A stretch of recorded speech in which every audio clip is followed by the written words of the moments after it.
Hey, what's up guys? It's Drew here. Quick video blog.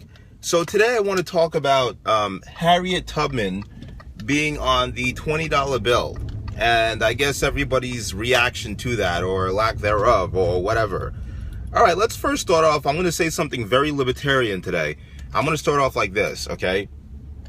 Andrew Jackson would never have wanted to be on a Federal Reserve note anyway. You know what I mean? Andrew Jackson would have never wanted to be on that because he was highly against central banks. If you remember, he was totally opposed to central banks and basically all the, I guess, fake stimulated Ponzi scheme growth that central banks have brought to the world. You know, a lot of the problems that exist today are because of the central banks and fractional reserve banking. If you've looked into Money Masters and you know your financial history, you'll see that this is the fact and this is true. So don't get me wrong, we had some you know, boom and bust cycles before that, but they were able to be contained. Now this Ponzi scheme has ensnared billions into it, and as a result, you know, when it finally comes tumbling down, or parts of it come tumbling down, like those crashes that you see, those bubbles bursting, like the credit bubble bursting, you see a lot of fallout. You see people starving. You see people losing their homes, losing their possessions, losing their livelihoods. So Andrew Jackson never would have wanted to be on a Federal Reserve note anyway. Him being on it was a really big diss to him anyway. And then some people could say, you know, why are you defending Andrew Jackson? He owned slaves. You would have been a slave. Listen, buddy, I'm not talking about slavery here. I'm talking about the principle of him being on the $20 bill in the first place, okay?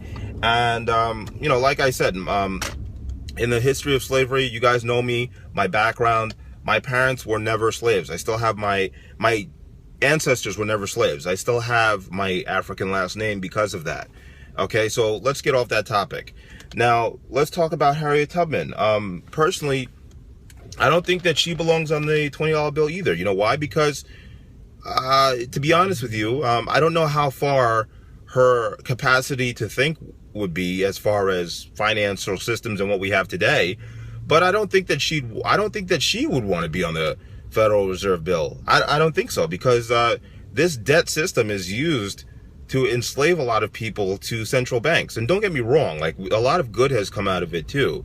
You know, populations have expanded, new inventions have been formed, but we pushed a lot of the debt and paying the piper and the fundamentals coming full circle. We've pushed a lot of that into the future, you know, because of these this Federal Reserve system where debt is created and it's like endless. It's an endless debt cycle, you know. So I don't think Harriet Tubman would want to be part of that either, you know. But of course, the liberal media and of course just media in general can't wait to show you the reactions of the very few, you know, minority of people who would be so angered at this.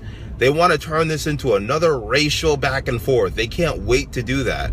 In fact, you know, I'm ashamed to say it, but I have some friends on my social media that are like this. You know, they wait for something like this to happen and they're like, oh, I'm waiting to see the angry white man conservative. I can't wait to see it, you know. But you know what the perfect response to this was? If you look on Breitbart.com, Breitbart released something very funny saying that Andrew Jackson, the slave owner Democrat, keyword Democrat, slave owner, you know, was he's going on the back, and the gun-toting Republican Harriet Tubman that freed slaves is going on the front. I like the way they phrased it. You know what I mean? Because that's honestly the way that I sometimes see the Democrat Party today. It's like, as soon as I disagree with their opinions or disagree with anything they say, I'm no longer a black man. You know what I mean? Like, I'm no longer what I was born as and who I am.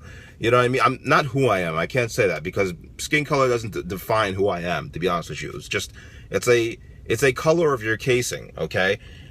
Just because you paint a car black, it doesn't mean that the engine inside has become stronger. You know what I mean? Just because you take a Honda and you paint it yellow, it doesn't make it a Lamborghini all of a sudden. You know what I mean? So color is just color. It's just that. I mean, you could choose whatever culture you want to be part of. And I personally like to be of the free thought culture and the rational and logical thinking culture. So that's what I do. And that's what you guys see in a lot of my videos, I hope. you know. So anyway, let's get back to it. I don't think that this is really a big deal. I mean, I'm still going to spend Federal Reserve notes the way I always spend them. I don't think it's really a big issue. I mean, I think people who take offense to it, maybe they take offense to it because they see it as more liberal media pandering. They don't necessarily have to be racist. Maybe they see it as more media manipulation or more divisive bullshit culture. You know what I mean? Maybe, or maybe people on the other side see it as like a diss to Harriet Tubman, just like some people saw it as a diss to Andrew Jackson. I mean, there's very logical reasons for why people wouldn't like it. Me personally, I really don't care, but I do care about how the media frames it, because more than likely the media wants to use these things to further divide people along their color, their race, and their background and their cultures. And it's so not necessary, you know what I mean? Like, who cares about this kind of stuff, you know?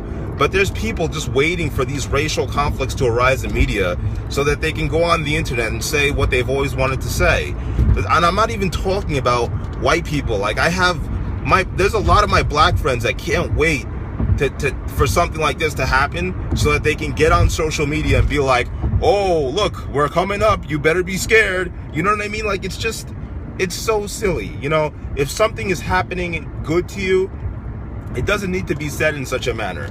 You know what I mean? Like, you don't need to say black girls rock. You don't need to say like black men are the greatest. You don't need to say black men are this, or you don't need to say that. It should just be, if you really feel confident in who you are and how you were born and whatever you have, you don't need to put it out there like that. Like, you know what I mean? I mean, unless you're trying to make a point, you know, that goes against what is already assumed. You know, but then you would have to hold the assumption that something is, or it is what it isn't, or vice versa. You know what I mean? I think you guys understand what I'm trying to say. But anyway, I just want you guys to be conscious out there of all these tricks that the media tries to play. Do I care that Harriet Tubman is going to be on the $20 bill? No. I mean, what's the big deal? Like, what does it really mean? Like, cool. You know, she freed slaves. She freed like, 70 slaves? Cool, good for her. You know what I mean? Like, Andrew Jackson tried to kill the bank. Cool, good for him. Is it going to affect my spending habits? No. And if you have a problem with this change, if you have a real problem with this change, you are welcome to give me all your $20 bills. I will take them. No, I know that was cheesy. But anyway, guys, it's a really beautiful day out. I'm absorbing all the sunlight out here, so I feel happy and a little giddy. And you guys have a wonderful, wonderful, wonderful week. Peace.